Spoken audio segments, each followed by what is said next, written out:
tagumpay. Yan po. Tunay nga po tagumpay. Amen? Hindi pa rin. Sige po, sa lahat po ng papunta pa lang, o kung gusto nyo po, lahat po na nandito, if you want to move forward so that for those people who are just coming by, they're gonna fill in the last part of this row of those chairs. Amen? Sa lahat po hindi nakakilala po sa akin, ako po pala si kapatid or Brother Red. Tagal-tagal na po ako sa church. It's been what? Since 1998 po. First time po akong tumayo sa CFSM. Tabon pa siya noon. No? So we have those different barangay po na nagre-represent po ng CFSM. First time, 1998, second year high school. It's been 28 years na dito pa rin po ako sa church. At tagumpay pa rin po, right? Since day one until now, tagumpay ang sinisigaw po ng aking po. Sabi ko nga sa practice namin kahapon, na-miss ko ang church. Kasi may church po ako doon, of course, it's an international one. Pero pag iba po talaga, pag home church po, amen? Kaya sabi ko sa mga anak ko, pag nandito tayo, make sure that we have to be here in our mother church. Kasi mahal po na, palagi po yan, palagi na ina-utter namin sa prayer namin, we bless this church. We pray the church. We pray the CFSM and all the people that's inside of me. Kaya sa mga kapatid natin, you're still doubtful of being part of this church, please join. This is a family. This is a community that will inspire us, that will encourage us, that will empower us. Amen? Group empowerment. Sabi nga po, nandito po tayo para magpalakasan sapagkat ikay tagumpay na sa harapan po ng Diyos. Amen? Amen po ba? Ano ko? Sige po, sa lahat po ng naniniwala na sila'y tagumpay, itaas ang kanilang kilay. Itaas ang kilay. Ayun no, nakita ko si sister, bagong guhit yung kilay niya. Kaya taas na taas siya. Amen? Tunay nga po tayo tagumpay sa harapan ng Diyos. Kaya sabi nga, nakita ko sa mga post sa Facebook, if you don't mind, just share a bit. Ang daming Pilipino nagre-reklamo about this one and that one. Mahirap ang buhay sa Pilipinas and all. Pero kung mapapansin niyo po sa paligid, ang daming McDonald's, ang daming nagsisitayuan ng mga establishment. Lahat po kayo nagsisitabaan. Amen? Bago po ang inyong mga damit. At nakita ko, nagkikislapan ng mga ginto na nakasuot dyan sa mga earrings, sa mga kwintas nyo. Sabi ko, is this the Philippines that I miss? Kaya po, tandaan po, ano pong sitwasyon po natin sa buhay, ang Pilipinas, ang mga nakatayo ngayon, ang mga politician natin, ang nangyari, tagumpay po kayo sa Diyos. Amen? Tayo po ay magtitiwala sa Diyos, sa Diyos lamang. At dito, di po tayo iwan ni pababayaan man. Ang grace na po ng Diyos ay enough na sa iyong buhay. Grace ng Diyos ay enough na sa inyong pamilya. Ang grace ng Diyos ay enough na sa inyong trabaho. Amen? Kaya ano pa po ang hanapin natin? We have to be here to gather in one purpose. And one purpose is to glorify. Amen? And to know that we are already victorious. Tagumpay na po tayo sa Diyos. Napakasarap po ng word na yun, tagumpay. Pag naririnig ko yung tagumpay na yun, parang nananalo palagi tayo at tayo palaging panalo sa Diyos. Amen? Amen po ba? Parang hindi pa talaga convincing. Hindi pa ito convinced, no? Pero again, nandito po tayo, one purpose is to glorify the Lord. Amen? Handa na po ba kayo magpuri sa Diyos? Handa na po ba kayo magpuri? It's not convincing. That's not a very victorious one. Handa na po ba kayo magpuri sa Diyos? Because His grace is enough for us to say that, Lord, we praise You, we glorify You, and we want You, Lord, in our lives. Amen? I invite everyone to please rise up, and we're going to worship the Lord the best that we can give. Our voice, our heads. This music belongs to You and to You alone, Lord God. Hey! Woo!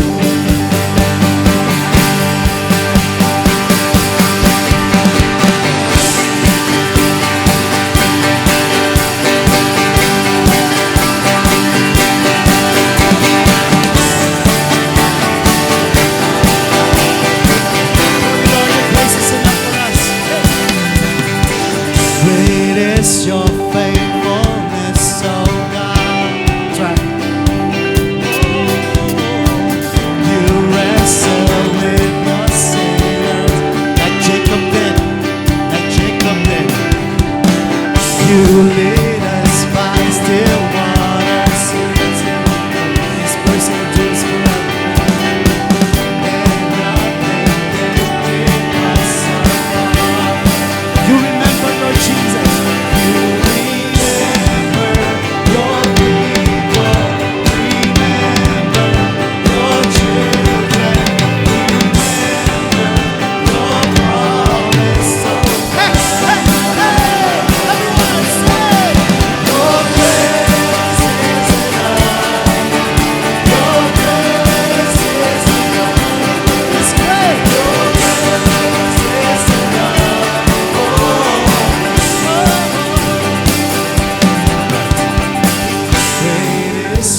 voice. grace is enough for me. God, I sing. Your grace is enough.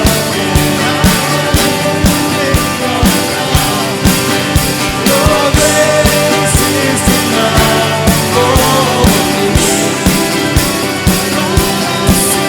Your grace is enough. Your grace is enough for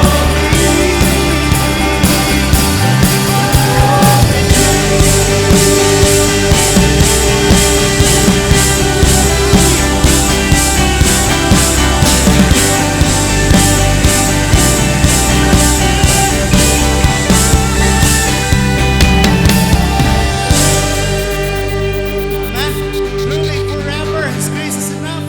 Forever His love endures. Amen. Never fail us. Never forsake us. Hey. endures forever. Sing. His love endures forever. Love endures. His love endures forever. His love endures forever. His love endures forever.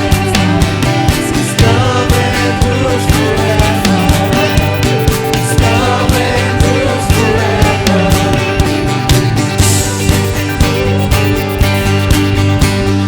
Thanks to the Lord, Our God and King. Shout it out. love endures forever. For He is good. He is good, He is the Above all things. Circumstances. love endures forever. Everybody sing. Sing praise, sing praise. Gonna shout praise Lord. But His love endures forever. For the life that has been reborn. He's been born again. Love endures forever. Everybody shout praise. Sing praise. Sing praise. Sing praise, We're gonna sing praise. sing praise, Sing praise of Jesus. forever God is faithful. Forever God is strong. Yes, He is. Forever God is with us. Forever, Forever.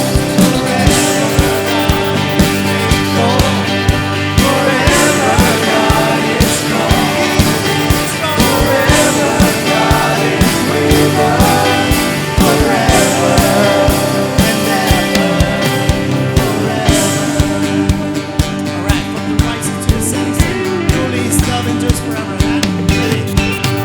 From the rising to the setting sun, Everybody.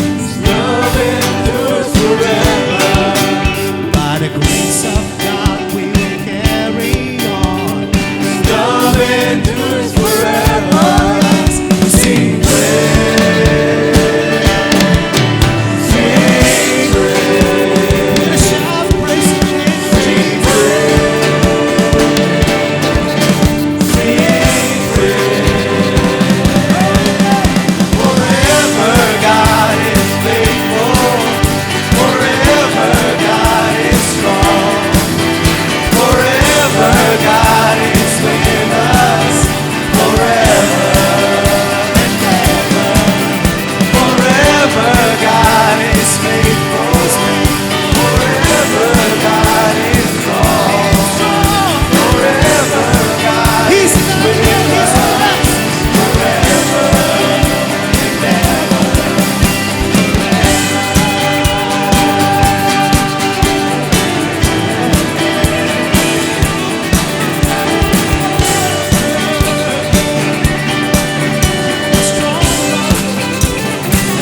Everybody sing, come on out. Love endures forever. Love endures forever. Never changed. She never changed. Love endures Never made mistakes. forever. It's perfect.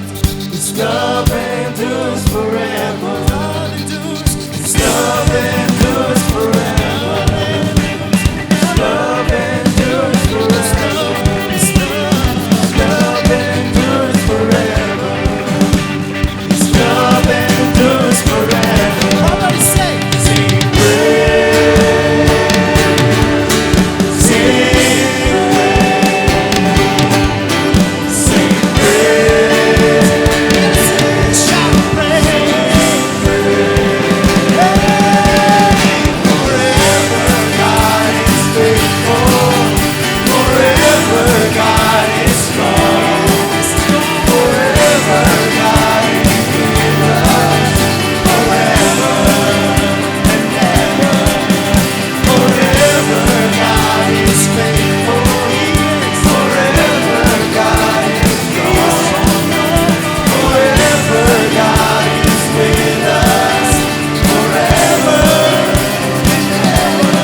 good, strong. You never fail. You're perfect, God. Kaya mga boses na to, ang mga kamay na to, ang mga katawan na to, everything that we have is not enough to say how good, how magnificent, how great you are, Lord God. And we are so forever grateful. We are forever grateful, Lord Jesus. Salamat po, mabuti ka. Salamat po sa iyong habag. Salamat po sa iyong pag-ibig. Tunay nga po, di ka nagpabaya sa kabila ng kaguluhan na nangyari in and out. Sa bawat isip namin na nagpapagulo, the doubts that is happening right now, the chaos and war that is surrounding us, the news. But we have to go to the source of victory, and that is you, Jesus. And your grace is enough to say that we can say, you're a good and good Father. And right now, nandito po kami, one purpose is to worship the Most High God. Church, let's forget everything about us at this moment. Let's focus the source of everything that we have. And that is the Lord Jesus. Salamat po sa iyong grace. Salamat po, Diyos, na dito pa kami malakas at nagpapalakasan sa bawat isa sa amin, O Diyos. Kaya salamat po. Napakabuti mo. Napakabuti mo. We are here to worship you. We are here to honor you. Lord Jesus.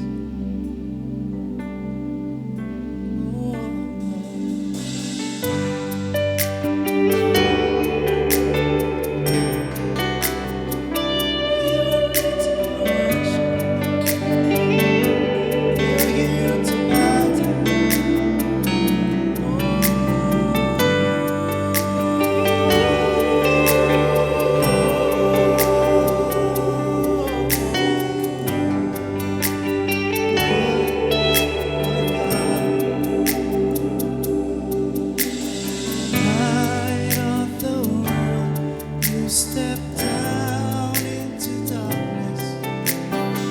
Open my eyes, let me see the goodness, the love of God. Beauty that made this heart adore you. Hope of a life spent with you. That's what we sing right now. We are here to worship you, Lord Jesus. 'Cause here I am to worship. Here I am to bow down. Here I am to say that you're my God. You're altogether lovely, altogether worthy, altogether wonderful. So beautiful, beautiful Lord. King of all things, oh so highly exalted, glorious in heaven above. So beautiful, from me you came to the earth you created. All for love's sake became poor. Everybody sing it out. Here I am, here I am, here I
emotion, be healed. In Jesus' name, be healed. In Jesus' name, because you're already healed. The mighty name of Jesus, call upon the name. Call upon the name of the Lord. And be healed in Jesus' name. Yes, we accept it with victory. Here I am to worship. Here I am to bow down. Here I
It's who I am. You're a good, good Father. It's who you are. Oh, it's who you are, Jesus. It's who you are, and I'm loved by you. It's who I am. It's who I am. It's who I am.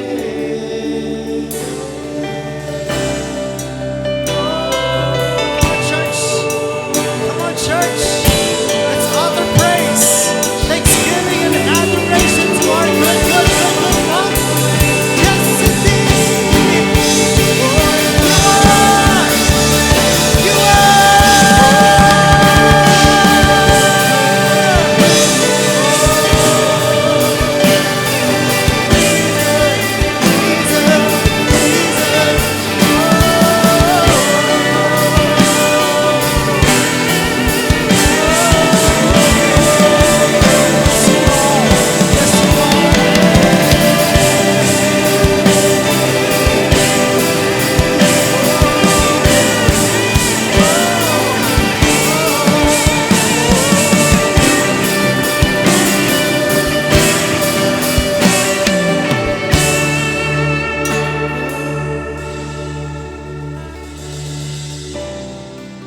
Hallelujah. Maraming salamat po, O Diyos, na Ikaw ay napakabuting Ama para sa amin. Salamat po, O Diyos, sa iyo pong biyaya na walang kapantay, biyaya na patuloy po naming nararanasan sa amin po mga buhay. Tunay nga po, O Diyos, gaya ng sinasabi ng 2 Peter 3:9, kailanman ay hindi ka nagpapabaya sa iyong mga pangako. Dahil hinihintay mo pa na marami ang makakilala sa iyo, marami ang maligtas. O Diyos, ang iyo pong biyaya ay hindi pwedeng maarok ni numan, Panginoon. Noong binalaan mo ang mga tao sa unang panahon, nagugunawin mo ang mundo. Naghintay ka ng 100 taon bago nangyari ang sinabi mo. Subalit, natuloy, O Diyos, dahil hindi naniwala ang mga tao. Subalit, nakikita po namin, O Diyos, hindi ka ganon kasama, kundi napakabuti mo. Binibigyan mo ng pagkakataon ng lahat ng tao na sila ay magsisi. Nung binalaan mo ang taga-Ninive, 40 days, nagsisi sila, hindi mo itinuloy ang iyong plano. Ganyang kakabuti, Panginoon. Kailanman hindi kami naghintay, O Diyos. Ikaw ang laging naghihintay para sa amin, Panginoon. Ang iyong mga pangako ay totoo, O Diyos. Kailangan lamang naming paniwalaan. Kailangan lamang namin lumakad ayon po sa iyong kalooban, O Diyos. Kaya nga po, O Lord, napakapalad po namin dahil ang aming Diyos ay laging nariyan, naghihintay. Kung may problema, naghihintay. Kung ano man ang kalagayan namin, handang tumulong. Kailanman hindi ka nagkait sa mga anak mo na lumalapit, O Diyos. Kaya, Panginoon, sa umagang ito, amin pong iminubuhos, O Diyos, ang aming taos-pusong pagmamahal, pagpapasalamat sa napakagandang biyaya na nararanasan po namin sa amin po mga buhay.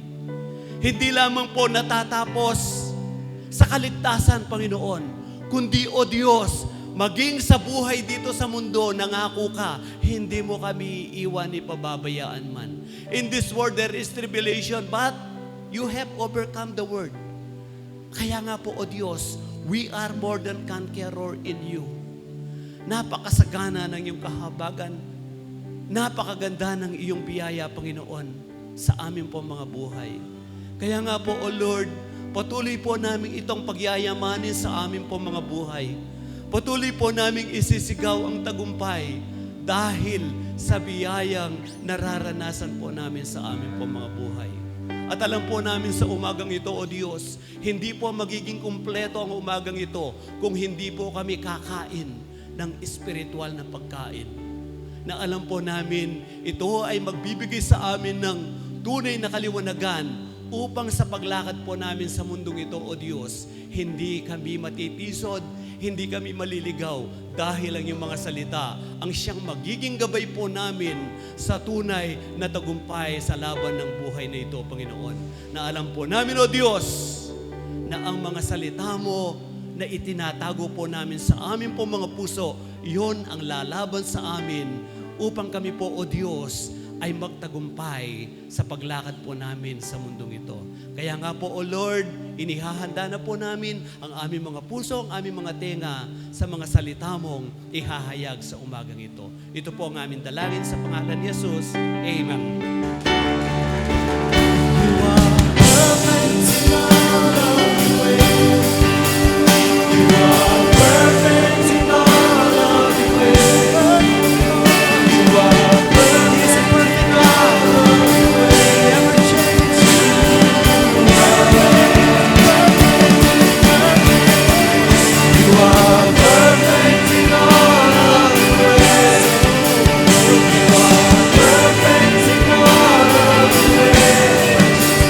You are perfect in all of your ways.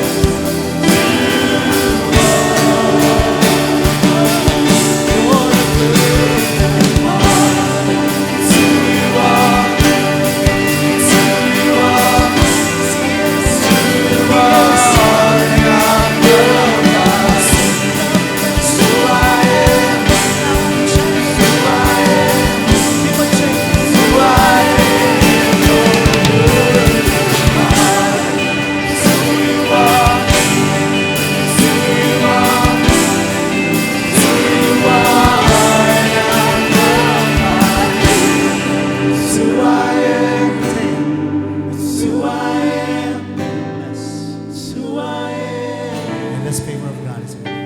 Yes. Let's give the best clap of offering. Best clap of victory. Come on, church. Yes, indeed. That's who we are. In Jesus' name. Amen.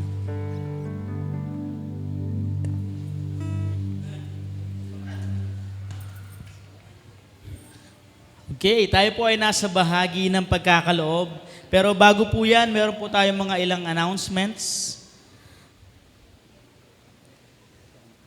Okay, our giving of our Agape monthly pledges is every third Sunday of the month. So today is the second Sunday of the month. So let us prepare our Agape love offering next week. And then yung ating po CFSM Sunday School, Children's Graduation and Moving Up Day will be held on July 19. Next Sunday din po yan. Okay, the third Sunday. Ayan. Meron pa po bang mga announcements? Okay. So, when we are giving, we are experiencing God's grace. Amen po ba? Sino pong nakakaranas ng biyaya ng Diyos? Pumalakpak nga po. Ayan. Hallelujah. So, sagana ang biyaya ng Diyos. Kaya kapatid, ngayong umagang ito, sagana ka rin magbibigay. Amen? Cain offer yung kanyang, his offering, he offered something for God. But Abel offered the best. Amen? Binigay niya po yung pinakamainam niya na alaga. At yun ay naging mabangong samyo sa harapan ng Panginoon. Amen? So sa pagbibigay po natin ngayong umagang ito, tandaan po natin, nakatingin ang Diyos sa laman ng ating puso. Is this the best that you can give to God? Amen? If we are experiencing grace upon grace in our lives, then we are able and capable of giving the best offering that we can give for God. Amen? Tayo po yumuko at manalangin. Panginoon, maraming salamat po. Ang biyaya mo, Panginoon, higit pa sa sapat, Panginoon, sa buhay namin. Kailanman ay hindi ka nagkulang, Panginoon. At kailanman ay hindi ka magkukulang sa buhay namin. Maraming salamat po, O Diyos, sa kalakasan, sa mga pagpapala na nararanasan namin sa aming buhay. Hindi mo lamang kami itinatawid sa pang-araw-araw, Panginoon. Kundi, Lord, binubuhat mo kami, binibitbit mo kami, Panginoon. at higit sa sapat, Panginoon, ang aming nararanasan sa aming buhay. Kaya kagalakan namin na ngayong umaga ay magkaloob para sa iyo, Panginoon, at sa iyong gawain. Pinupuri ka namin sa pangalan ni Jesus. Amen and amen. Ayan, magbigay po tayo ng may kagalakan sa ating mga puso. We can go ahead and proceed in front. Hey! Oh, bless Jesus' name! Hey!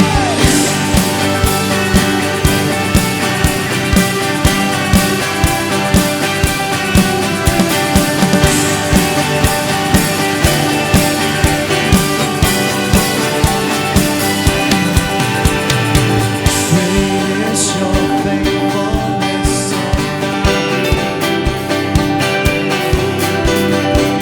you wrestle with the seas of you lead us by still waters into mercy, and nothing can keep us apart. Ayan po. So, welcome po natin ang bawat bagong pagdalo po dito. Kung na-mention po ang name po, pwede po tayo tumayo para makita po natin at pwede po natin sila pamasahihan mamaya. Okay? Ako nang pang pamasahe sa iyo, kapatid. Ayan. Welcome po natin si kapatid na, and I apologize kung hindi ko po ma-pronounce sa maayos ang pangalan, Ezekiel Dalusong from EPSA, Pulong Kakuto. Dasan po siya? Alright, welcome po kapatid. Ganun po si Milagros Mangan ng Culabasa, Mexico. Asan po siya? Ayun po po. Salamat po. Welcome po sa CFSM. Ganun po si Ricardo Kadyang Tua ng EPSA Pulong Kakuton. Asan po ba siya? Yan, minsan nahiya po kayo. Okay lang po yan.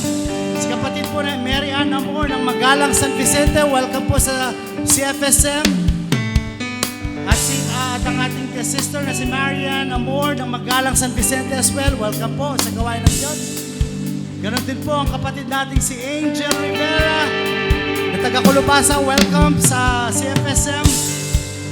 At ganon din po ang pamilya ko po, ng ganda ng pamilya ng Nicolas at Payet family. Welcome po sa gawain ng Diyos. Alright, lahat po ay tumayo at welcome po natin ang bagong dalawang mga kapatid.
dumako po at kumain ng masarap na pagkain mula sa salita ng Diyos. I invite the 3 boys. Sige na, kuya. Jai. Alright. So sabi ko nga sa Kuya James kanina, gusto kong makita ng bawat anak ko ay naglilingkod at nagpupuri sa Kanya. Amen? Kaya kung may mga anak po kayo na gusto mag-part ng church, please encourage them. At makakatulong po yan. Alright. Nahiya po yung bunso kong kapatid. Anyway, you want to say something before you're gonna sing, yeah? Hello, my name is Zil. And before I sing this lovely song, I'd like to say that I will render this song that because Jesus helped me defeat the giants in my life. This song is called Shalom, and it's peace in Hebrew. I wish you peace. That's it. When I feel lost and so afraid, and shadows have hid the sun away, when my heart is heavy and it's hard to pray, I remember what my mother used to say. Shalom, shalom, peace be with you wherever you go. Shalom, shalom, let this melody begin to bring you home.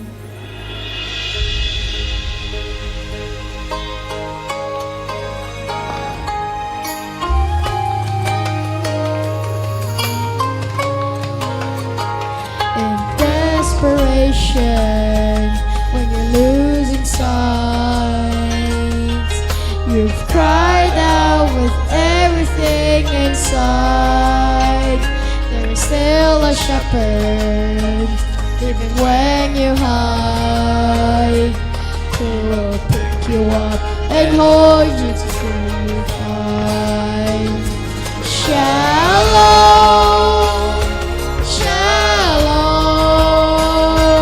peace be with you wherever you go. Shalom, Shalom,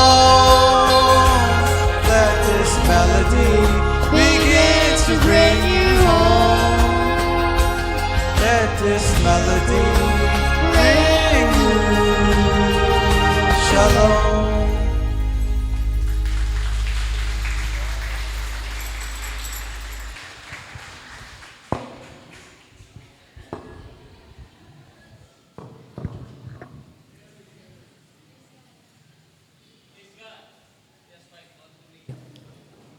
Hallelujah! Tampay!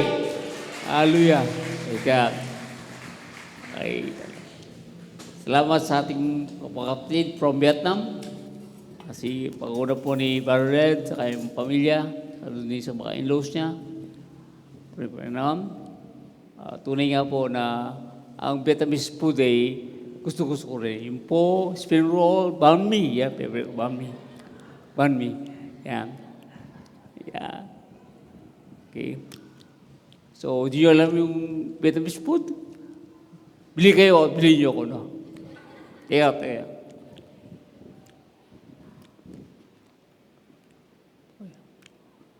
Okay.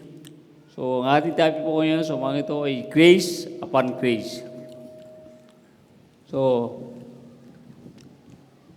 ang biyaya ng Diyos ay ongoing, continuous. Di po ito minsan lang, kundi patuloy ang biyaya ng Panginoon. Sunod-sunod. Hindi lang po minsanan ang pag-experience ng biyaya ng Panginoon. So sabi po, John 1:16, and His fullness, we all receive, ED, no? Past tense, and grace for grace. Tagalog, ang kasaganaan ng kanyang biyaya ay tumanggap tayong lahat ng sunod-sunod na pagpala. So, ang kasaganaan ng Diyos, ang kanyang biyaya, ay natanggap natin. So, yung fullness ng Diyos na sinasabi sa Colossians, na yung kompletuhan ng Diyos Ama ay nakay Kristo. Lahat ng sa Diyos, lahat ng kaganapan ng Diyos ay nakay Kristo. At ngayon, na tinanggap natin pa naman, ay ating pong na-receive ang lahat ng nakakristo ay nasa atin. Sa John 1:16, ang binabagay po dito ay yung mga Hudyo o mga hindi. So, ang Bible po ay hindi po naisulat sa atin, kundi naisulat ito para sa atin. Naka-address sa mga bawat book sa ibang tao, hindi sa atin. Pero mayroong mensahe Diyos sa ating mga tao ngayon sa kasalukuyan. So, ang sinasabi ni John ay na-receive ng mga Hudyo at mga Hentil ang lahat ng mga sulumpalataya sa Kanya. Okay? So, grace and faith is very important. Hindi pwedeng pag-iwalay. Meron ang grace. Ang grace, hindi natin ito ginawa, hindi natin ito pinapaguram. Ang Diyos mismo ang nagbigay ng kanyang biyaya. Hindi ang tao ang dahilan kung bakit may grace, kundi yan ang kalikasan. Yun ang kalooban ng Diyos. Subalit, kailangan natin panampalatayaan.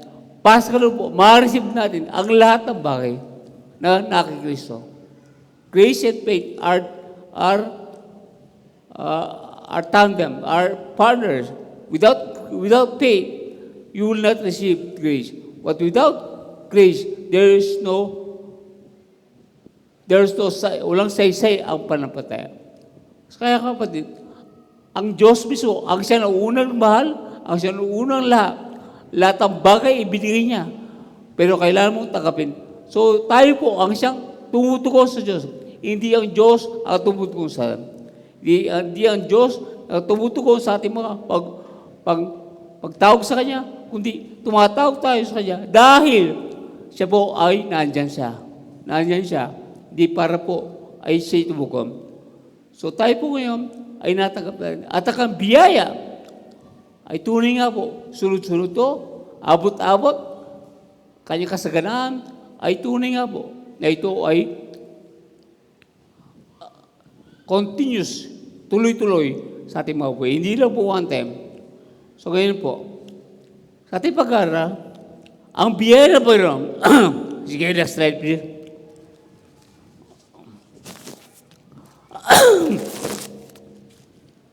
Excuse me. Ang biyaya ng Diyos ay hindi lang po ngayon, kundi in the Old Testament, in the beginning, andyan na ang biyaya ng Diyos. Subalit, in the Old Testament, in the Old Covenant, ang biyaya ng Diyos ay pinapakita niya sa external, paglabas.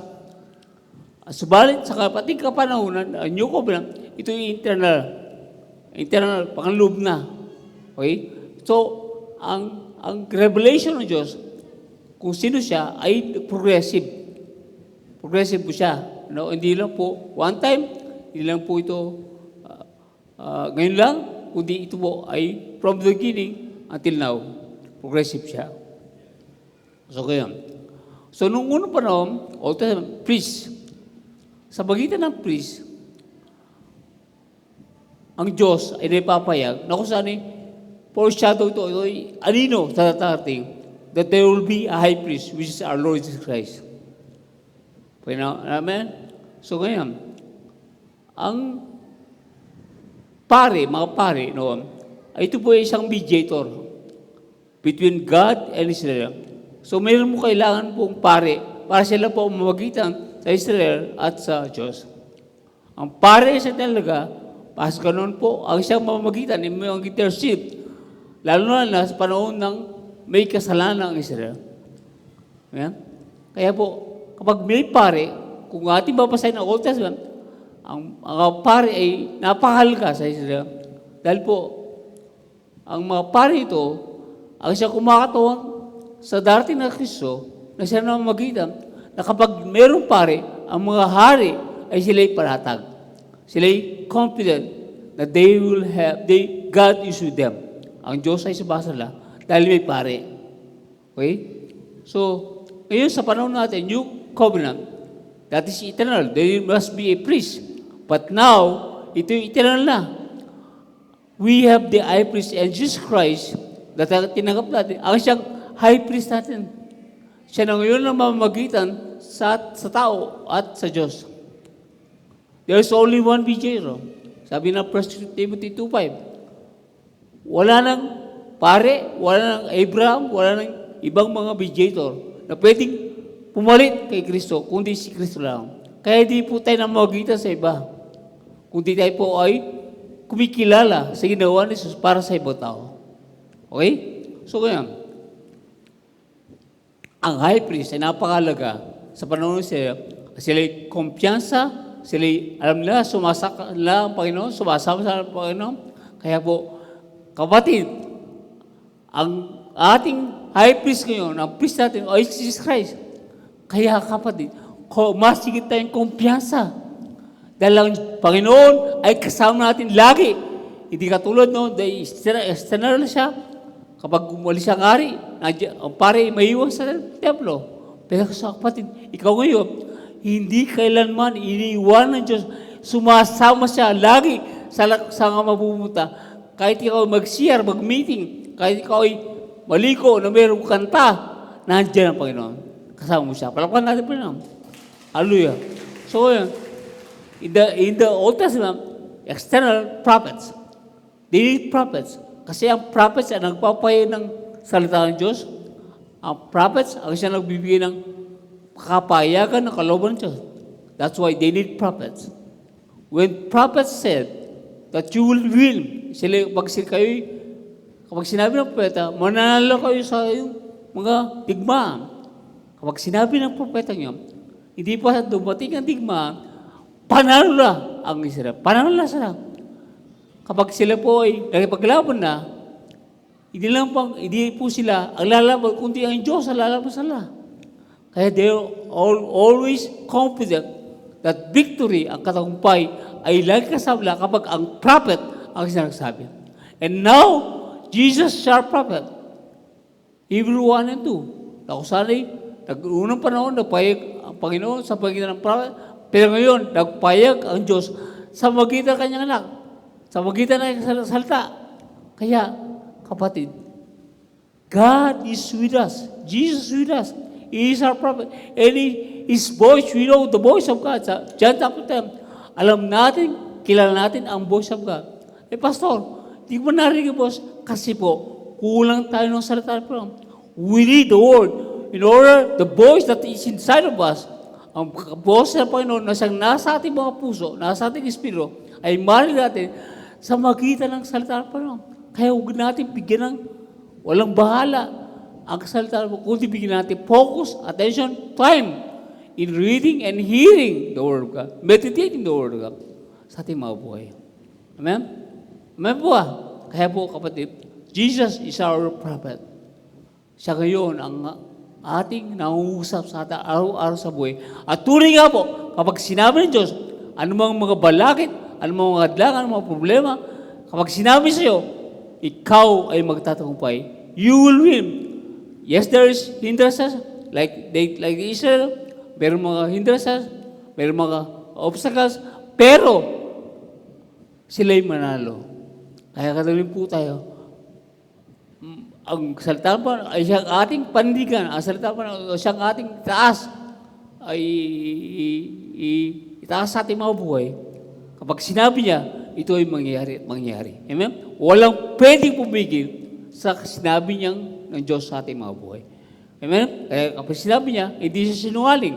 Gagawin at gagawin niya. Kaya kailangan na patuloy tayong manampalataya, patuloy tayong kumilala sa kanyang mga patuloy natin siyang makilala sa ating mga buhay. Amen? Pasal doon, ang boss niya ay siyang magiging maging malakas sa ating mabuhay. Hindi yung kahirapan, hindi yung kulang. Ang pera nagsasata. Pag nakikita tayo sa pera, narinig yung pera, nagsasata. Pag nakita nyo, kulang ako. Lagi sinasabi, kulang ako. Pero kapatid, ang Panginoon nagsasata sa iyo, mapalad ka, sagana ka dahil kay Kristo. Ang boses ng Diyos, ang siyang patuloy maging malakas sa ating mga puso. Ang kanyang boses. Amin ba? Palakpan natin ba na? Kaya sama-sama tayo. Sama-sama tayo sa ating mga buhay. Kaya kapatid, ating tulong-tulong na marinig ng patuloy sa magitan ng kansala, sa pagkakalitan ng pag-aaral natin, pagkinig ng salita ng Panginoon.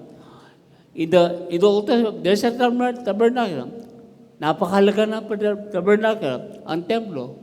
Kasi when they have a tabernacle, when they have a battle, kapag meron silang mga kalaban, meron silang kahirapan, meron silang kasalanan, kapag nandyan ang templo, nandyan ang tabernacle, nandyan ang pagpapala pa na. Sinasamahan sila ng Diyos. Kung paano ang Ark of the Covenant, kapag nandun sa ibang lugar, nung minsan ay nawala ang Ark of the Covenant sa Israel, sa bansa ng Israel, ay pinagpala yung lugar na kung nasan siya. Kaya gusto ni David na balik muli ang Ark of the Covenant. Kapag nandun ang Arko, ang presensya ng Diyos, ay sila'y pinagpapala. Kaya kapatid, napakalaga sa Israel ang presensya ng Diyos. Napakalaga ang presensya ng Diyos na kung saan sinasamahan sila. Hindi sila pinabayaan kapag kasama nila ang Ark of the ang presensya ng Diyos. Na kung saan po ay sila po ay nakakita ng symbol, nakakita ng anino na darating. Excuse me po. Okay. No? Nakasama lang ang Diyos. Sinasama sila ng Diyos. Sa magitan ng arko. Kaya napakalaga. Kaya kapatid, ngayon sa inyo ko, it is now eternal. Hindi po outside. Hindi po external. Hindi po yung symbol, hindi po yung palabas, ay nandiyan pa, no? Nandiyan po pala. Kapatid, nandiyan na pa pala ng Diyos kasi sinasamahan kanya. Meron man, wala man, may paganim man, may walang paganim. Kapatid, ang Panginoon ay laging mo kasama kadahil ito'y nasa buhay mo, nasa puso mo. Hindi po ito bulawas. Kaya po, ang biyaya ni Diyos ay grace for grace. Grace upon grace. Yun ang biyaya po. Ito'y sunod-sunod, ito'y tuloy-tuloy. Kaya po kapatid, kung nandiyan ang biyaya po sa Old Testament, masigit ngayon sa ating panahon, ang biyaya na po ay sumasa sa atin. It is now eternal. Amen? So hindi palabas. Kumisa kasi marami mga Kristiyano, buti pa sa Old Testament, buti pa sa Old Testament, may mana, merong tubig, lalabas sa, merong kasaganaan na panlabas. Kapatid, ang kasaganaan, ang tubig, ay nasa buhay mo na. Hindi na kailangan pong makita sa simbolo, mata, kundi nasa iyo. Bahagi ka na ng katagumpayan, ng pagpapala. Bahagi ka ng Diyos sa buhay mo. Amen? Hindi po palabas, hindi po temporary. Kasi ang palabas, kagaya ng tubig. Kapag ito ay umalis na ang isa, wala ng tubig. Pero, kapatid, sa kamunta, ang tubig, ang pagpala, ang Diyos ay lagi mo kasama. Sa panahon natin, hindi nawawala, hindi natutuyo. Ang biyaya ng Panginoon sa ating mabuhay. It is now eternal. It is not external. That's why grace upon grace. Ano po ba? Hallelujah! Andiyan ba kayo? Now, we have in the Old Testament, there's a Torah.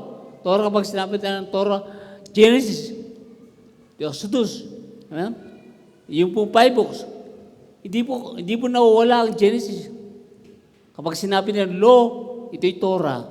Kasama ang Genesis. So ngayon, ang law ay symbol of the covenant of God to Israel. Ito'y kasunduan Diyos sa Israel. Kaya nandyan ang law. Ito'y law nagsimbolo na iingatan sila ng Diyos. Puprotektahan sila ng Diyos. ayusin ang buhay ng mga Israel ng Diyos. Kasi ay ibang bansa walang batas, walang Diyos. Kundi marami silang Diyos, ang batas nila ay sarili nila. Pero, ang Diyos ay nangako, hindi sila pababayaan. Ang covenant po, ganito, hindi po ito contract, which is covenant. Ibig sabihin, one-sided lang. Ang Diyos lamang ang kumikilos. Ang Diyos lamang gagawa. At ang mga tao, kaya sila mag-obey, kasi sa magmamahal ng Diyos. They are the respondent. Sila. At tayo rin, sa ating kasalukuyan, tayo ang tumutugon sa Diyos. Siya ang covenant ng Diyos ngayon ay nasa ating mga puso.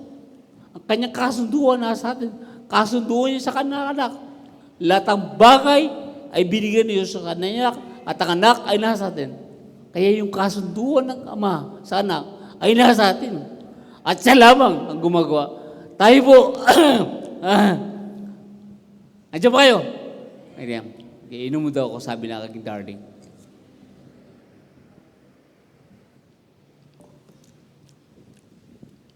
Okay? Alam niyo, kasunduan. Hindi po ito contract. It is covenant of God.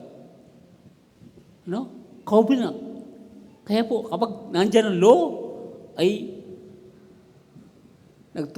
nagsisimbolo na ang Diyos ay may kasunduan sa bansang Israel.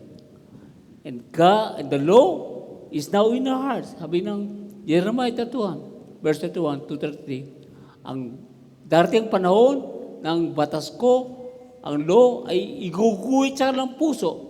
At kayo sa ating panahon ay yun na po na pinaprophecy ni Jeremiah ay nangyari na ngayon sa atin. Ang kanyang batas ay nasa atin. Nagsimulo ang covenant ng Diyos ay suwasan. At ang blessing ng Diyos ay suwasan. At ano naman pong curse nangyari noon? Meron po kasi pag nag-obey sila, blessing. Kapag nag-disobey sila, curse. Ang curse ay hindi po ang Diyos ang gumawa. Hindi po na marusa ang Diyos sa Old Testament. Kundi po ito, ang Diyos, ang basa isa, ayaw nila ang proteksyon. Ayaw nila ang blessing po na. That's why they have curse. Ang curse ay gawa ng tao. Ang curse ay gawa ng mundo. Kasalanan. Amen? Sa ating panahon din, ang mundo ay nagbibigay ng sakit, problema, kawalan.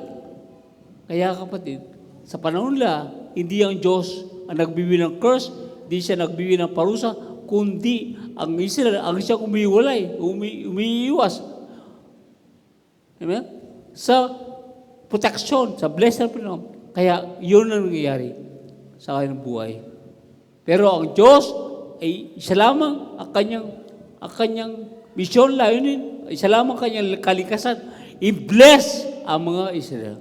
Ilang. At ngayon po, isa lang din ang kanyang covenant sa atin, kundi tayo i-bless, walang parusa, walang anumang sumpa, kundi pagpala lang ang siyang misyon ng Panginoon. Yan ang Diyos na tinanggap mo sa buhay mo. Kaya huwag kang mag-isip na anumang kadiliman, negatibo sa buhay mo kapag ang Diyos ay kasama mo sa buhay mo. Kaya ano man nangyayari, kapatid, ang Diyos ang siyang manalig sa iyo kapag ito ay ginusto mo sa iyong buhay. May palakpan natin pa na. That is the law. Amen? Yan po ang law. Kaya ang law hindi masama. Law is perfect. Law is good. Sabi ng Romans 7. Amen? Minamasama lang ng Israel dahil ginagawa ang sariling kalooban, ginagawa ang sariling kakayahan para accomplish ang mga batas na ito na siyang ginawa ng Diyos. Kapatid, hindi rin tayo napupursige para magbanal. Kundi ngayon nasa atin batas, ang katuwiran ng Kristo ay nasa atin. Jesus is our righteousness. Amen? So si Kristo ang ating katuwiran, hindi tayo nagsisiyak para may katuwid, kundi kapag tinanggap natin ang Panginoon, tayo ay matuwid na. Magkasala ka man, hindi ka magkasala, matuwid ka pa rin. Kasi po, hindi mo sa gawa mo kung bakit ka matuwid, kundi dahil si Kristo, kaya ka matuwid sa buhay mo. Kaya ka nagawa ka ng matuwid dahil tinatanggap mo na ikaw ay matuwid na. Kapag patuloy mo tinatanggap, kaya kayo matuwid, dahil Kristo katuwid mo, lalo kang gumagawa ng patuwid sa buhay mo. Pero kapag sinasabi mo, mahina ako, tao ko makasalanan, kapag sinasabi mo yan, ikaw ay patuloy ka nagkakasala, patuloy kang natatalo ng tukso. Kaya kapatid, patuloy mo kilalanin sa buhay mo, Jesus is my righteousness. Si Kristo na ay yung katuwiran. Kapag yan tinanggap mo, tunay ka patuloy na pamumuhay mo. Kapag naitanim sa iyong puso, na ikaw matuwid, hindi dahil sa iyong gawa, kundi dahil kay Kristo. Kasi napakahirap na gawa ng matuwid, napakahirap magbago. Kaya kapatid, hindi tayo palabas kayo ng batas na nakasulat sa bato.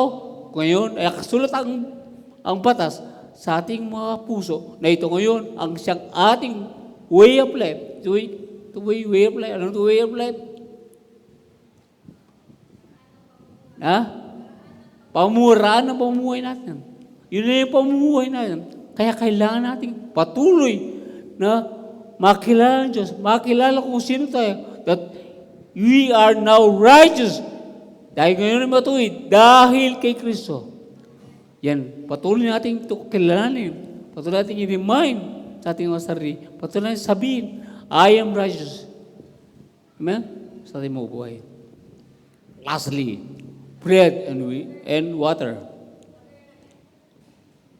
Tapos na interpreter. Okay? So, bread and... Tapos na, di ba? Oh, tapos na. So, my darling, where are you? Siya nagsusulat. Baka nabibigani siya sa kanya ang lalaki ko. Okay. So, yung bread and water, di ba? Nagparulan ng Diyos ang mana. Nagbigay ng water sa bato. Wala silang water, pero ang Diyos ang provide. Wala silang makain, pero ang Diyos ang provide.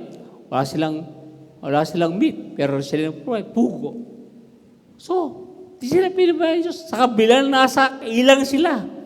Ang ilang ay ito po ay kawalan.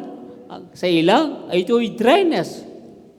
Pero ang Diyos ay kasawala. Kaya po, there is bread, there is water. In spite, there is dryness. In the sight of men, mamamatay sila kasi nasa ilang sila. Pero when God is with you, God will provide. O God is provide. God will provide. Okay? God will provide. Siya yung magpapasagana sa kawalan. Magpapasagana. Alam nyo, yan po ang Diyos ng Israel. At ngayon, ang Diyos natin, ang siyang tunay bread ng ating buhay is now inside of us. The bread of life, ang mana galing langit, ang tunay na mana, sabi ng John ay si Kristo, na siya'y galing sa langit, na ngayon ay nag-dwell, nananahan sa ating mga buhay. Like the temple, no? Is now dwelling in us. And nakalala ko yung temple. Ang templo, ang presensya na nandun, and His presence now, His Holy Spirit is inside of us. 1 Timothy 6:19, 1 Timothy 3:6. Ako saan po, ang Espiritu ng Diyos at ang Espiritu ay isa. We are one now in Christ. Sabi nga ng kasal, ngayon kayo isa. Ang bayan lang kay isa. Pero kung ating tingnan, dalawa pa rin sila. Hindi sila isa. But that is the foreshadow that there is Spirit and your spirit will be one. One. That's why we are not only have identity in Christ. Hindi lang po tayo mayroong pagkatao sa Diyos, bagong pagkatao, kundi ang buhay ni Kristo, ang isang buhay natin. Because now we are one. That's our, yun ang ating kalagayan. Amen? Nananahan sa atin. At ang Espiritu ng Diyos at ang Espiritu ay kinasal, iisa sila. Hindi sila hiwalay. Hindi sila separate. But the Spirit of God now is part of my life. Bahagi siya ng aking buhay. Amen. Ang buhay. Okay. So, ngayon yung bread and water. Now is the bread of life. Is the water of life. At sino mo na kay Kristo na tumanggap sa bread of life, hindi na magugutom at hindi na maguhaw, sabi ng Bible. Sabi ng John chapter 6, verse 35. 6:35. No? Yun ang ating text. Okay? So, di lang po babasahin mga text para po, hindi ba taga. Okay? So, yun po yung ating verse. And now, in the Old Testament, God met them externally. Umalis to externally. No? Kaya nung sila po nasa promise na, wala nang mana. No? Wala na. Pero sa atin po kapatid, ang mana ay si Kristo at siya po, hindi po siya umalis sa atin. We have everything.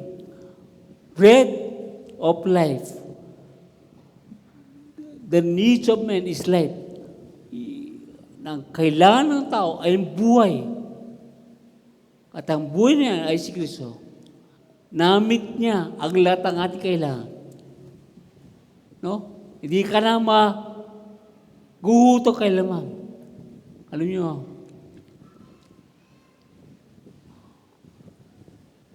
in the Old Testament, in the New Testament, si Kristo po ay dumating. Ang mga Israel ay maasa na sila palalay sa Romano kasi sila under Roman. Pero, hindi nangyari. Pero although the Old Testament, ang nangyari, kapag sila'y tumawag sa Diyos, sila'y tinuturuan ng Diyos para ialis ang anumang kalaban na siyang sumasakop sa bansa ng Israel. Pero, sa panahon ng Diyos, hindi po niya ginawa. Ang ginawa niya ay yung pong kalayaan sa panloob. Kalayaan panloob. Kasi po kapag malaya ka sa loob, malaya ka na lahat. May ba? Hindi po external, kundi internal. Kasi kahit, halimbawa, Israel, kahit sila pinalaya, dahil ang kalayaan ng Diyos sa Israel na palabas, ay pasama na lang. Ito'y nagpapayag na ang Diyos ay kasama nila. Pero po yung pasamantala lang. Kalam nyo, tingnan mo, kapag sila'y matiwasay na, payapa na, sila po ay nakakasala muli. Sila po ay gumagawa uli yung mali. Magawa naman silang Diyos-Diyosan. Alam nyo, wala silang tunay na kalayaan. Kaya po, sila'y tumatanaw sa darating ng Kristo. Kapag sila'y sampataya, somehow, they will experience partially part na ating pong karanasan ngayon. Ang tunay na kalayaan, reigning in freedom, reigning in life, reigning in grace. Ano ba? Hallelujah. So, sa panahon ng bansang Israel, pinapala, yun po yung symbol, ako para sa kanila, manampalataya sila sa darating ni Kristo. Kaya po mga Old Testament saints, inaasam nila ang panahon natin. Inaasam nila na kung saan ay maranasan nawa din nila ang Kristong darating. Kaya masupalad si John kasi nakita niya ang inaasam ng mga saints. Kaya mapalad si John sa higit ng mga nasa Old Testament saints. Pero kasabi ng Matthew chapter 11, masupalad ang mga taong parating, mga taong least. And we are the least. Tayo yun. Na kung saan masupalad tayo. Kasi si Kristo, ang isang accomplishment, kaganapan niya, ay nasa atin na. Sa ating mga buhay. Hallelujah! Palakpan natin na. We have complete, we are the fullness of God is in us. Ang kasaganaan, ang kaganapan ng Diyos ay nasa atin. Kaya kapatid, hindi kailangan na maalis sila sa Romano. Kaya alam mo, tignan mo, nung si Pablo ay nakulong, ano sabi niya? Rejoice! Siya ba nagsasabi, na-encourage siya sa mga nasa labas na kulungan. Magpuri kayo, magdiyo kayo. Kasi po, si Pablo, mga New Testament people, na kusari,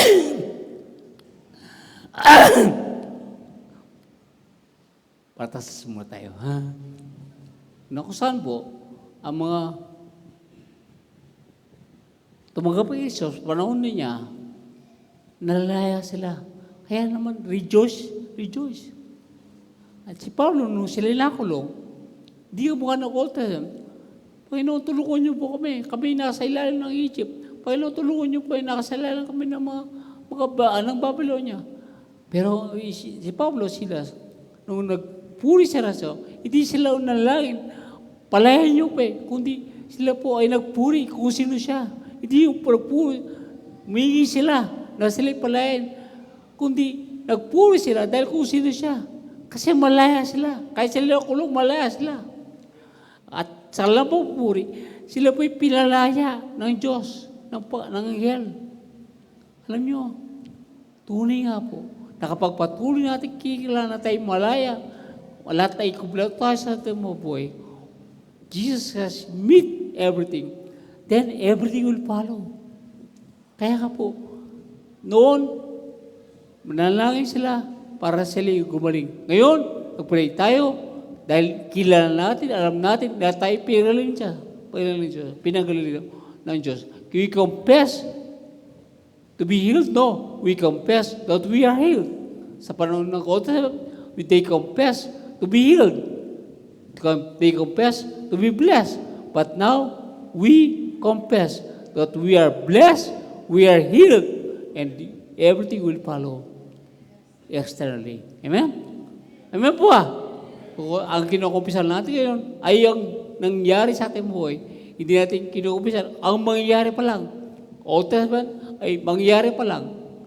External, mangyayari pa lang. Kasi hindi pa dumating si Kristo. Pero ngayon, dumating na, nangyari na lahat. It is already done. Lahat ng bagay nangyari. Kaya we confess. Kaya, I am happy now. In spite of. Because true happiness, true joy, true peace is inside. Jesus Christ is my righteousness. Jesus Christ is my peace. Jesus Christ is my joy. Hindi po yung kapag wala ka ng naramdaman. Ay, di ko palang palatas muli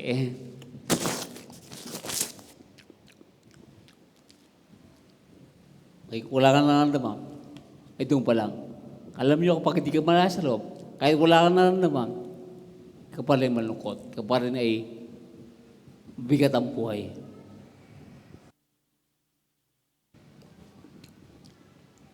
Dahil ang tunay kalayaan, tunay kapayawan ay nasa loob at yan si Kristo sa buhay. And everything will follow. May buha. Kaya, naway, sama-sama ito ay patuloy na maranasan Diyos. Sa ating panguli, sa ating conclusion. So, Jesus Christ personifies grace. So, Jesus Christ, ang isang katauhan ng biyaya ng Panginoon. So, Jesus is grace.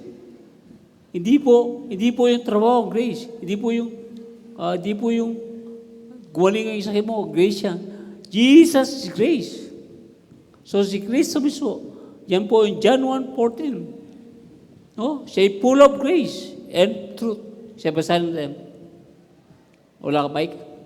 O siya huwag na. Wala ka mic. Okay? So, Jesus is grace. So, siya puno ng biyaya na katotohanan. So, siya ay siyang biyaya ng Diyos. Kaya po, sabi na, kumisa siya na, sabi na, ay, nagkaroon ng trabaho. Favor Lord, favor Lord. E, paano yung hindi nagkaroon ng trabaho? Na Kristiyano, ibig sabihin, wala favor Diyos? Hindi po, kaya po, hindi po ang trabaho, ang favor. Parang ganito yan. Gumawa ng righteous, ay matuwid ako. No. Kaya ka matuwid dahil kay Kristo, hindi dahil sa ginawa mo, kundi dahil po si Kristo ang katuwiran mo. Ayan. Kaya po, hindi po yung katuwiran mo ginawa kung bakit ka matuwid. Ngayon din, kung hindi dahil kasala ka, hindi ka na matuwid. Matuwid ka pa rin dahil si Kristo ang katuwiran mo sa bilang ng kasala. Sabi lang ka nakasala, ikaw matuwid. Kasi katuwiran ng Kristo ay hindi po sa gawa natin. Gawang mabuti o masama, kundi si Kristo ang ating katuwiran sa ating buhay. Ang buhay, kaya ganun din. Sa ating biyaya, sa biyaya ng buhay, ang favor natin si Kristo.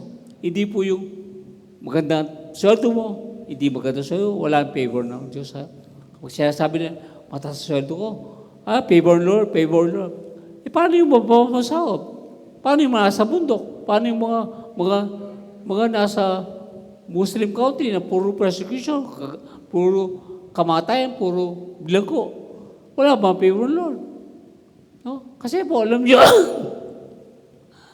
alam niyo, si Pablo, nung sila po na-born again, hindi po nawala ang persecution. Hindi wala. Hindi mo nawala ang pagkakulong. Hindi nawala ang kahirapan. Pero nandiyan po kahirapan. Dahil siya persecuted. Kaya nandiyan. Pero sabi ng Panginoon,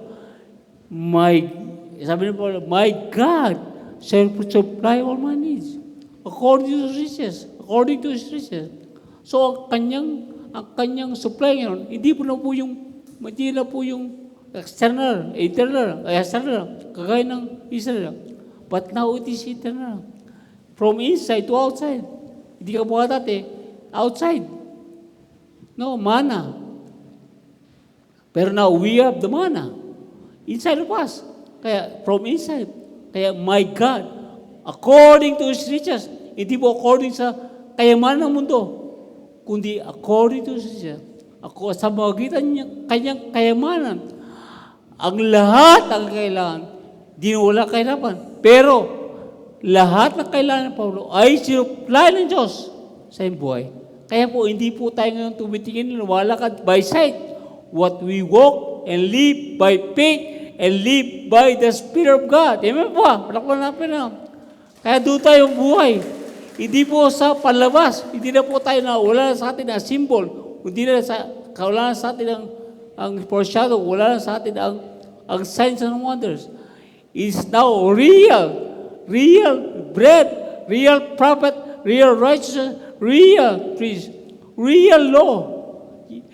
Totoo na, hindi na siya hope, hindi para parating, kundi dumating na ang tunay, ang katotohanan, ang persona na si Kristo Jesus sa ating mabuhay. That's our life. Yan ang buhay natin. Kaya kapatid, Jesus is grace. Jesus is our favor. Hindi po yung trabaho, hindi matasod, hindi po yung favor, hindi po yung garo ko ng maraming bahay, maraming sakyan. It is not a favor ka.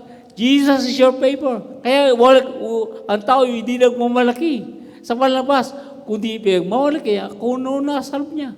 Kaya lahat ng tao ay posibleng mapagbigyan ng pabor dahil panloob ang pabor, hindi po panlabas ang loob ang pabor. Paano mo yung nasa Muslim, nasa bundok, wala silang sakyan, wala silang batong bahay. Ang Biblia ay para sa lahat. Hindi po pang syudad lang, kundi para sa lahat. Ano mang sitwasyon, anong klaseng buhay niya, ano mang basa siya, pinagmahirap masa, you have the favor of God. Ilang mo yung mayamang basa, you have the favor of God. All your needs supplied because you have the supplier, you have the source.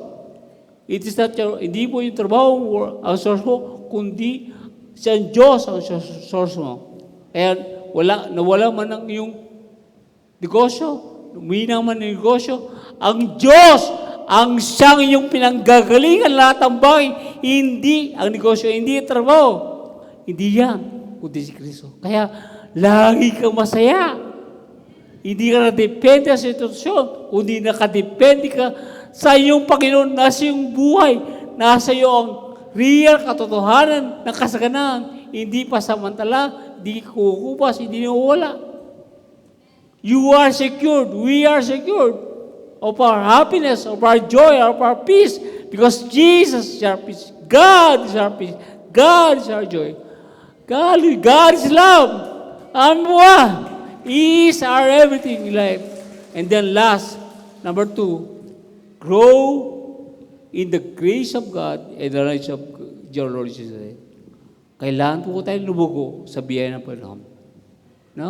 Yung sinasabi sa 2 Timothy chapter 3 verse 8, lumugo tayo sa biyaya ng Panginoon. Lumugo tayo sa pagkakilala sa Panginoon. Paano tayo lalugo? Sa biyaya ng Diyos. By have a deep understanding of Christ, who is. Magkaroon tayo ng malalim na pangunawa kung sino si Jesus. That is growing grace. Alam niyo ito. Ang salita ng Diyos, ang subject ng salita ng Diyos ay Jesus Christ. Ang Diyos. Jesus is the Logos. Jesus is the Word. He is the subject of the Word. Siya ang main character. Hindi po si Abraham, hindi po si Joseph. Kasi kung minsan, napatay na nagbabasa, nakarinig tayo ng mga preaching, ang nagiging main character ay si Abraham. Hindi ang Diyos ang main character. Kaya po, nakagawa ni si Abraham ng panampalataya dahil sa Diyos na siyang nangako kay Abraham. Si Abraham ay tugon lamang. Ganon din si Joseph. Ganon si Moses. Ganon din ang parable of the 10 talents. Parable of the talents. Ang inaalala sa atin, yung thou good and faithful servant. Di po. Yun po yung mga response lang. Yun po yung katugunan lamang. Sa kanilang employer, na ang employer nila ay pinagkatiwalaan. Sabi lang sila ay mga alipin. Pero sila po ay pinagkatiwalaan. Siya po ang subject. Hindi po tayo ang subject. Hindi po tayo. Kailangan maging mabuti ka, maging tapat ka. Hindi po tayo subject. Kundi ang Diyos subject. Sa kanyang pagmamahal, sa kanyang pagpapala, sa kanyang biyaya, sa kanyang kabutihan, tayo po ngayon ay tumutugon. Kaya tayo magiging mabuti, kaya tayo magiging tapat. So ang Diyos, ang siyang main character, hindi tayo character, hindi tayo ang main, hindi tayo ang subject, kundi ang Diyos, ang subject. Andiyan po tayo. Kaya po, when we hear the word, it is gospel, it is Christ, it is God. Hindi po ikaw. Hindi yung, sabi natin kung bisa, there's a light in the tunnel. Kung bisa, that is a persuasive speech. That is a motivational speech. Gaganda rin ang buhay mo. Pasamantalang yan. That is human. That is human speech. That's motivational speech. Di laging dilim, kundi may liwanag din bukas. That is motivational. Di po yung gospel. A gospel is about Christ. The light, the goodness, the love of God in your life. Yan po ang gospel. Hindi po yung para ma-feel better ka, para maging maayos ka, para maging good person ka, para maging maayos yung relasyon sa tao, maging maayos din ang financial mo. No, that is not the gospel. Maganda yan. Pero yan po hindi gospel. Yan po yung pantao lang yan. Maganda sa panlabas, maganda sa feelings. Pero that is not the gospel. The gospel is the love of God, the goodness of God, the peace of God. Kailangan natin patuloy maintindihan kung sino Jesus sa ating mabuhay. Ano ba? Kaya, mag-grow tayo ng knowledge na kung saan He is our righteousness, He is our priest, He is our righteousness, it is our prophets. So siya lahat sa ating patuloy natin maintindihan. Ang patuloy sa New Covenant and Old Covenant, patuloy sa Old Testament and New Testament, patuloy natin makakilala, malaman yan at ating mabuhay. And then everything will follow. You will be a good person. Yan po ay bunga ng kung ano ang ating pangunawa patungkol kay Kristo. Hindi po yan nauuna ang mga bagay na palabas and then paloob. Kundi ang paloob and then palabas sa ating mabuhay. Palakpan natin grace upon grace. Hallelujah! Good morning po sila. Amen. My darling. Amen. Hallelujah. Palakpakan po natin ang Panginoon. Grace upon grace upon grace. Grace after grace after grace. Tambay. Favor upon favor Amen. upon favor. Ibig sabihin, tuloy-tuloy. Ano Amen. yung Tagalog natin? Patong-patong na biyaya. No? Yeah. Labis-labis na biyaya. Yes, Nag-uumapaw na biyaya. Yeah. Overflowing above Hallelujah. grace. Amen. Hindi nawawala. Amen. Okay? Sa buhay po natin dito sa mundo, maraming pwedeng mawala. Pera, pag na-scam ka, mawawalan ka ng pera. Nabanggit ko po yung muntik na pong na-scam. No? Si Pastor, buti tinawagan niya ako. No? Muntik na niyang naibigay yung number na hinihingi. Kasi So, mahirap, maraming pera, kaya inisip ako. akala nila, no? Kay credit card po yon, no? Paalala din po sa bawat isa, no? Huwag kayong magbibigay ng anumang information kapag may tumawag po sa inyo. Napakarami po ngayon. Sasabihin nila, magpapakilala sila na sila'y taga-bangko, no? At kukunin nila yung information mo. Huwag na huwag po kayong magbibigay. Amen po? So kapag naibigay nyo po, lalo na yung OTP at CVC ng card nyo, mawawala na po lahat ng pinaghirapan nyo, ng pera nyo. Okay? So, yun nga po, praise God, yung protection ng Diyos at ang karunungan ng Diyos ay na kay Pastor. Tinawagan muna niya ako to confirm.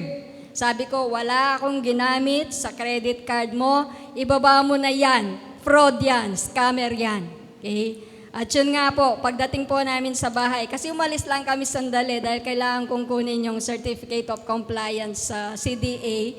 Nagpa-drive po ako kay Daniel. So siya lang po yung naiwan sa bahay. At alam po namin natutulog siya. Tapos maya-maya tumatawag. So pagdating po namin, pag-uwi namin sa bahay, nakita ko sa cellphone niya, parang confirmation for new username. New username. Okay? So, kapag nabago na yung username niya, siyempre, mababago na nila yung password, mahahack na nila kung ano man yung nasa credit card ni Pastor. Magagaling po yung mga hackers ngayon, yung mga IT po, si Sir Red, no? Ewan ko, paano nila nakukuha yung mga information natin, no? Pero magagaling po sila. Siguro meron din mga insiders.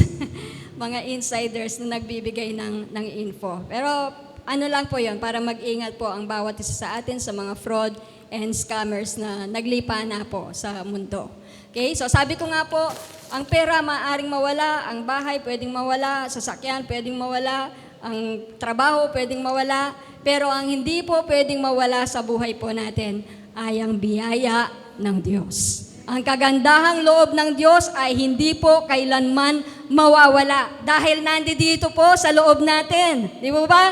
Si Jesus Christ, He personifies grace. So, kapag si Jesus Christ ay nasa atin, kaya po gusto ko pong i-emphasize yung ang Diyos ay nanahan sa atin, no? Si Kristo, ang kanyang Espiritu ay nanahan sa atin at siya, no, ang nagkumpleto, no, sa kapahayagan ng biyaya ng Diyos, siya ngayon ay nasa sa atin na. Ang presensya niya ay nasa sa atin na. So, ibig sabihin, ang biyaya niya, ang kagandahang loob niya, ay nasa sa atin ng buhay. At hindi po pwedeng mawala yun. Hindi mawawala. Mawala na lahat ng bagay sa buhay natin dito sa mundo, pero ang kabutihan, no, yung loving favor, yung biyaya, yung favor ng Diyos ay mananatili po sa buhay po natin. Tandaan po natin yan. Hindi mawawala, hindi mauubusan, hindi maglalaho. Dahil si Kristo, ang presensya ng Diyos ay nasa sa ating mga buhay. Amen? That grace, ang siyang mag-empower sa atin, mag-enable sa atin upang magawa natin kung ano yung mga dapat nating gawin dito sa mundo. Kung ano ang layunin ng Diyos. It is grace that empowers us and enables us to do what God has purposed us to do. Ang layunin ng Diyos, magagawa natin because of the grace of God. The grace of God has saved us, di ba? Ang biyaya ng Diyos, naligtas tayo sa pamamagitan ng biyaya ng Diyos. So, ang biyaya ng Diyos, nagligtas sa atin. Ang biyaya ng Diyos, ang magsusustain din po sa atin. No, the grace of God sustains us. Ibig sabihin, siya yung magpo-provide ng lahat ng anumang pangangailangan po natin dito sa mundo. That is the grace of God. It sustains us, it empowers us, and it enables us to do, no, yung kalooban, layunin ng Diyos sa buhay po natin. Kaya, ano pa po yung ating ihilingin, no? Because di ba, sabi nga natin, Jesus Christ is the greatest wealth that we have. No? Siya ang pinakadakilang kayamanan, siya ang pinakadakilang pagpapala na natanggap po natin sa buhay po natin. Kaya kung si Kristo ay nasa sa atin na, ibig sabihin ang lahat ng bagay ay nasa sa atin na. Okay? I-access lang po natin yung grace. No? Grace can be accessed through faith sa pamamagitan ng pananampalataya. At ang pananampalataya ay dumarating sa pakikinig ng salita ng Diyos. Kaya lagi po natin tinuturo dito sa church, basahin, pag-aralan. No? Okay. Ang salita ng Diyos, yung pong sinabi ni Pastor, actually, kung uunawain po natin yung Old Covenant at saka New Covenant, sa Old Covenant, mga shadows lang po yan, mga figures of speech, no, mga anino lamang, no? They are looking forward sa pagdating ng Messiah. Kaya po yung priesthood, yung paghahandog nila ng mga hayop, no, yung lahat ng ginagawa nila sa tabernacle, mga anino lang po yan, no? But nandun na po ang grace ng Diyos, no? Ang Israel pinili po hindi dahil siya ay isang matatag na bansa o malakas na bansa o mabuti silang bansa. Hindi po. Wala mang mabuti sa Israel pero sila ay pinili ng Diyos. That is grace. No? Ang kautusan ay binigay ng Diyos sa Israel. Dahil ba sila'y mabait? Hindi nga, kaya nga naibigay ang batas. No? Kasi hindi nila alam, nagkakasala sila, napapahamak sila. So binigay ng Diyos ang kautusan. That is grace. So, sa buhay po nila, naranasan nila ang biyaya ng Diyos. Pero sabi ko nga po, hindi pa kumpleto, ganun kakumpleto ang kapahayagan ng Diyos tungkol sa biyaya sa Old Testament, under the Old Covenant. Pero sa New Covenant, grace, no, Jesus Christ is the fullness, no, of the covenant, no, kaganapan ng si Kristo ang siyang buong kaganapan, no, ng plano ng Diyos, no, sa buong sanlibutan.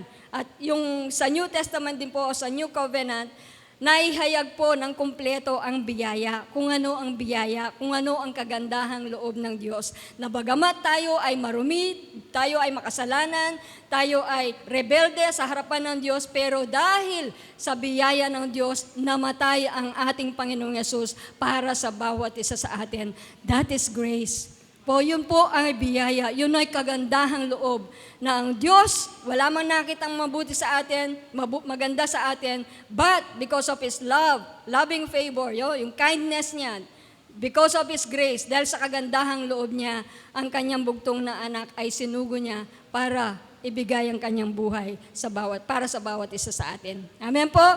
So, yun po ang biyaya ng Diyos. Kaya po, patuloy natin pong unawain, no? Ang biyaya ng ating Panginoon sa bawat buhay po natin. Sabi ko nga, ito lang po yung nasa sa atin, pero lahat ay pwede nang i-provide ng biyaya ng Diyos. No? Ang presensya ng Diyos. In-emphasize din po ni Pastor yan. No? Kaya po, napapahamak ang bansang Israel at ibang mga bansa dahil wala ang presensya ng Diyos sa kanila. Di ba? Umaalis. No? Kapag sila'y nagkasala, umaalis ang presensya ng Diyos, ang Espiritu ng Diyos umaalis, kaya sila'y napapahamak. No? Pero sa bawat isa sa atin na naririto, ang presensya ng Diyos ay nananahan na po. Hindi na umaalis sa buhay natin. Kaya ang proteksyon niya, ang provisyon niya, ang pagpapala niya sa buhay natin ay mananatili sa ating mga buhay. Amen po? So, internally blessed na tayo. Lalabas lang yan, no? True faith sa pamamagitan ng pananampalataya. Tagumpay. Amen. Sige po, tayo pong lahat ay tumayo. Once again, I would like to thank Brother Red.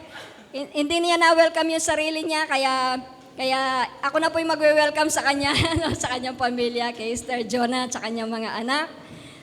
Kung hindi niyo po hindi man po ninyo itatanong, siya po yung gumawa ng ating CFSM app. No? Sino po yung may kopya ng CFSM app?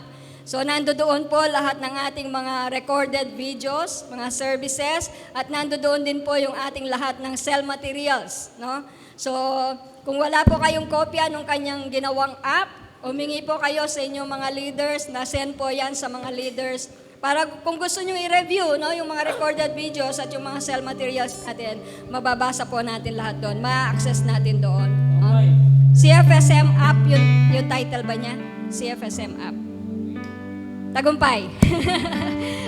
Okay, sige po. Sige, awitin po natin last ano muna, song. Chorus, kahit yung chorus lang. Hallelujah. Thank you, Lord God. Yes. Yes, Lord God. You're a good, good Father. It's who you are. It's who you are. It's who you are. And I'm above. It's who I am. Yes, God. It's who I am. It's who I am. You're perfect. You are perfect in all of your ways. You are perfect in all of your ways. He is perfect. You are perfect in all of your ways. You are perfect. Last time. You are perfect, Lord. You are perfect. You are perfect. Sige po, lahat tayo. Mawit tayo sa Panginoon.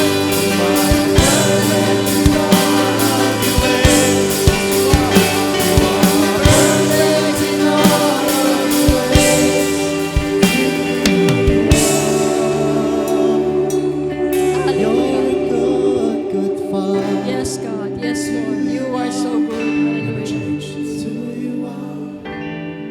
It's who you are. And Yes, I'm loved. Bless because of the grace of God. Yes, Lord. It's who I am. It's who I am. Hallelujah. Thank you, Lord God.